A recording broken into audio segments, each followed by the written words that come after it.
ఈరోజు నేను ఒకటే మీ అందరికి విజ్ఞప్తి చేస్తున్నాను. నేను కష్టపడేది మీకోసం. నేను ఎన్నికల కంటే ముందు ఒక మాట చెప్పాను.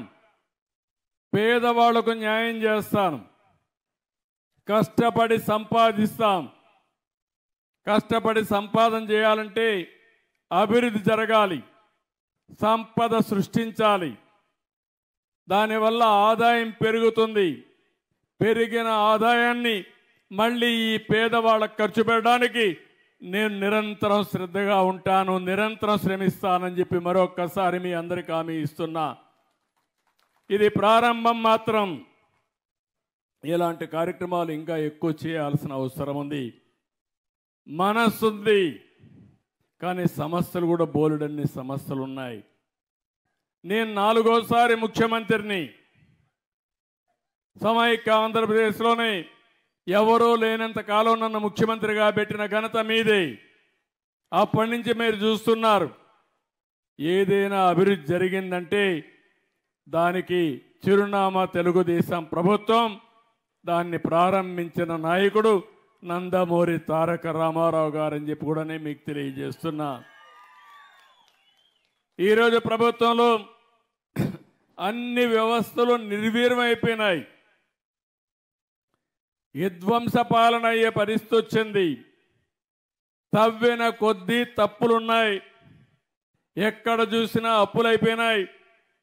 వాళ్ళు చేసిన పాపాలన్నీ బయటపడుతున్నాయి. 10 లక్షల కోట్ల రూపాయలు అప్పు చేశారు.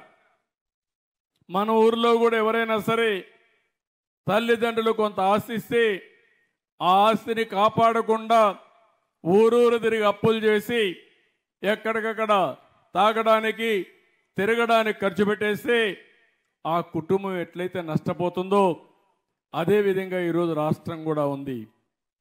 ఇష్టానుసారంగా అప్పులు చేశారు. ఎన్ని పాపాలు చేయాలన్నీ చేశారు. ఎక్కడికక్కడ అవినీతి కార్యక్రమాలు చేశారు. కడాన రాష్ట్రం అయితే దివాలా తీసి ఈ నెల జీతాలు ఇస్తామా లేదని భయపడే పరిస్థితి వచ్చింది. ఇంత మునుపు పాలనలో మీరు చూశారు, నెలవారీగా జీతాలు ఇచ్చేవారు కాదు, ఎక్కడెక్కడో అప్పులు తెచ్చేవాళ్ళు.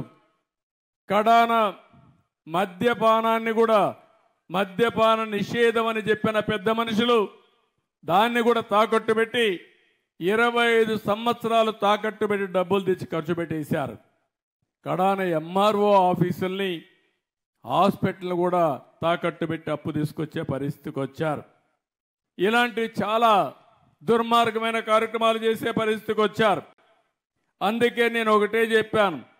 ఆ రోజు నేను చెప్పింది ఇవన్నీ కూడా సిస్టమేటిక్గా చేసి నాకుండే అనుభవంతో మళ్ళీ రాష్ట్రాన్ని గట్టెక్కిస్తానని చెప్పా. 6 నెలలుగా నిరంతరం పనిచేశాం. ఈరోజు నేను ధైర్యంగా చెప్పగలుగుతున్నా, ఇప్పుడిప్పుడే ఒక్కొక్క స్టెప్పే ముందుకు వచ్చే పరిస్థితికి వచ్చాం. అయితే నేను ఒక మాట చెప్పాను, అన్నీ జరిగే వరకు వెయిట్ చేయలేం కాబట్టి ఎప్పటికప్పుడు కార్యక్రమాలు చేయాలని సంక్షేమ కార్యక్రమాలకు నాంది పలికాం. నేను ముఖ్యమంత్రి అయిన వెంటనే నేను సంతకాలు పెట్టిన 5 సంతకాల్లో ఒకటి మన పిల్లల ఉద్యోగాల కోసం మెగా డిఎస్సికి సంతకం పెట్టాను. తొందరలోనే పిల్లలందరికీ ఉద్యోగాలు ఇప్పించే బాధ్యత తీసుకుంటాను. అది అయిన తర్వాత ఏదైతే పేదల సేవలో పింఛన్ల మీద సంతకం పెట్టాను. ఇంకో పక్కన చూస్తే అన్నా క్యాంటీన్లు, కడాన పేదవాడికి 5 రూపాయలకు తిండి, ఉదయం కానీ మధ్యాహ్నం కానీ సాయంత్రం కానీ ఎవరైతే ఇంట్లో వస్తలేదో ఎక్కడన్నా బయట పోయి ఉద్యోగం చేస్తా ఉండి కూలి పని చేసుకుంటే నేరుగా అన్నా క్యాంటీన్కి పోతే 5 రూపాయలకే భోజనం పెట్టే కార్యక్రమానికి శ్రీకారం చుట్టాం. ప్రతి నియోజకవర్గానికి ఒక అన్నా క్యాంటీన్ ఉంటుంది. దానివల్ల పేదవాళ్ళకి ఎంతో వెసులుబాటు వస్తుంది. ఇప్పటికే 198 క్యాంటీన్లు ఓపెన్ చేశాం. 1,20,00,000 మందికి నిరుపేదలకు భోజనం పెట్టాం. అన్నం కావాలనేవాడు బాధపడకుండా వాళ్ళ కడుపు నిండా తిండి పెట్టడమే ఈ ప్రభుత్వం యొక్క లక్ష్యం అని చెప్పి కూడా నేను మీకు తెలియజేస్తున్నా.